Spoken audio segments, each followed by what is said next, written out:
ونوض نحيد عليه الصلاة. جلس جلس جلس جلس، كيفاش غنحيد عليه الصلاة والصلاة متقلة عليك باش تحيدها؟ وهاد الصلاة اللي باغي غير تفك منها كيفاش كتصليها؟ هي كتزرب عليها وصافي، كتصلي غير باش كتسمى راه صليتي وصافي. الصلاة راه هي الصلة بينك وبين الله عز وجل، راه هي الملجأ الوحيد اللي كنهربوا ليه من هم الدنيا والمشاكل ديالها. الشي اللي ما كنتيش كتصلي باش ترتاح غير عاود النظر في الصلاة ديالك. دابا مثلا شي شخصية مهمة، ملك ولا شي وزير ولا غير الباترون ديال الخدمة ديالك، قال لك بغيت نتلاقاك، واش غتقول ليه السلام كي داير بخير بسلامة؟ لا ما يمكنش. وما بالك بالخالق عز وجل؟ الله اكبر، السلام عليكم.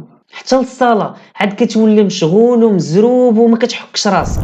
الرسول صلى الله عليه وسلم كان في المسجد ودخل واحد الراجل وصلى، وجا عند الرسول صلى الله عليه وسلم سلم عليه، هو يقول ليه ارجع فصلي فانك لم تصلي. عاوتاني المره الثالثه، هو يقول لي يا رسول الله وريني كيفاش خصني نصلي. هو يقول ليه كبر وقرا اللي تيسر لك في القران، ثم اركع حتى تطمئن راكعه، ثم ارفع حتى تعتدل قائمه، ثم اسجد حتى تطمئن ساجدا، ثم اجلس حتى تطمئن جالسا.